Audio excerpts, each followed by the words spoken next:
Hello l'équipe, je suis très content de vous retrouver, ça fait tellement longtemps, ça doit faire peut-être 2 ans qu'on ne s'était pas vu. Et voilà, je suis très content de vous retrouver pour un nouveau tutoriel. Aujourd'hui, on va apprendre à rajouter du flou de mouvement de qualité professionnelle en post-production. On voit ça tout de suite après le jingle.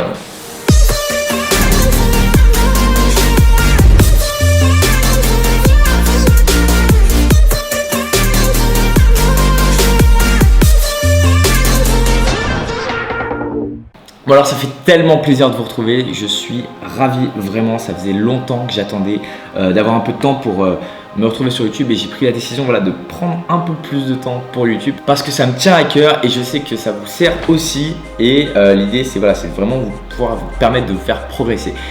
Alors ça tombe bien puisque aujourd'hui on va parler d'un plugin qui s'appelle Real Smart Motion Blur, RSMB, et tout simplement ce plugin est vraiment magique puisqu'il va vous permettre de rajouter du flou de mouvement très qualitatif à toutes vos vidéos. Alors moi personnellement, dans mon cas précis, vous l'avez peut-être remarqué dans certaines de mes vidéos, je l'utilise notamment sur mes hyperlapses. Alors je l'utilise de plus en plus et c'est vraiment pour moi un indispensable aujourd'hui. Il fait partie de mon top 5 des plugins, mes plugins favoris que j'utilise afin d'améliorer la qualité de mes vidéos. Donc ce plugin a été créé par Revision Plugin, qui est une boîte qui fait pas mal d'effets, etc. Ce qu'il faut savoir, c'est que ce plugin il est disponible absolument sur toutes les plateformes puisqu'il est disponible sur Premiere Pro, After Effects, Final Cut, Sony Vegas Pro, DaVinci Resolve, Media Composer et plein d'autres plateformes qui vous permettent de faire des vidéos. Donc il est vraiment disponible quasiment partout.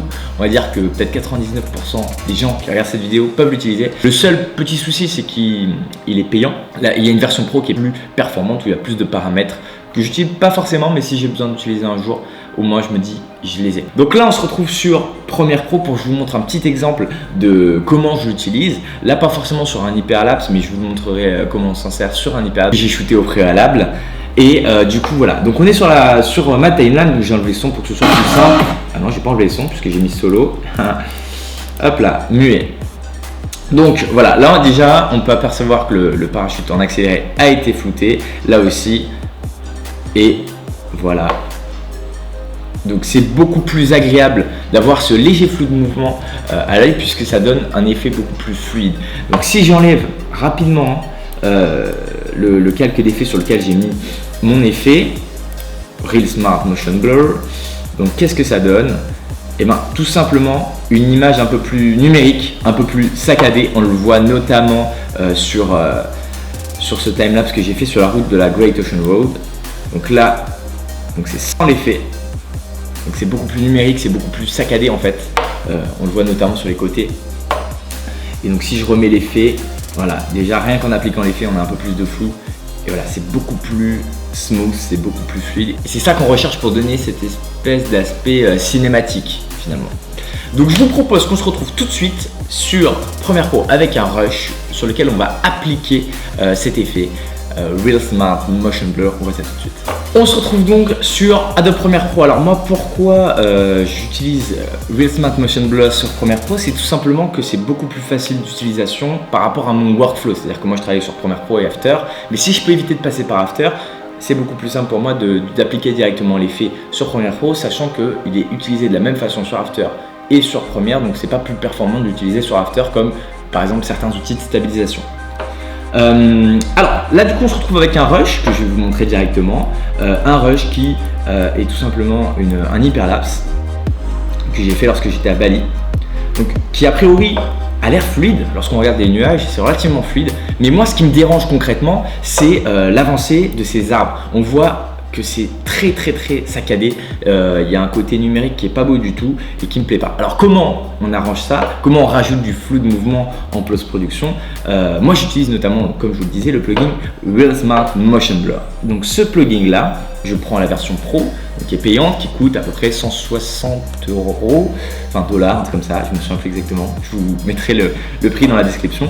Et donc du coup j'applique ce plugin, donc la version pro, qui contient plus de paramètres que la version standard. Donc là on a dans les options d'effet, on a notre plugin qui apparaît et il me suffit simplement de gérer la quantité de flou ici qui m'intéresse afin de générer du flou sur l'image.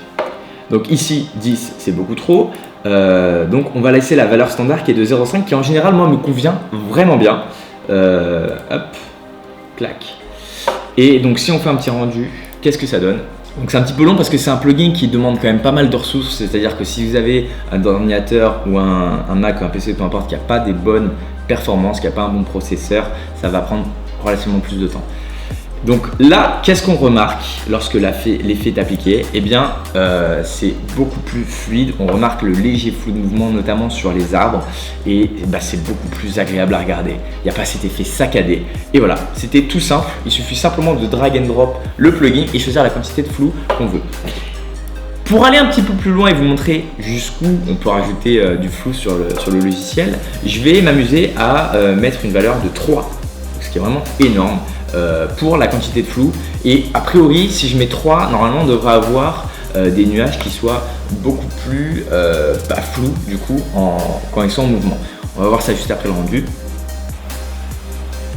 Voilà, donc on a cette impression de vitesse qui est beaucoup plus prononcée avec ce flou là.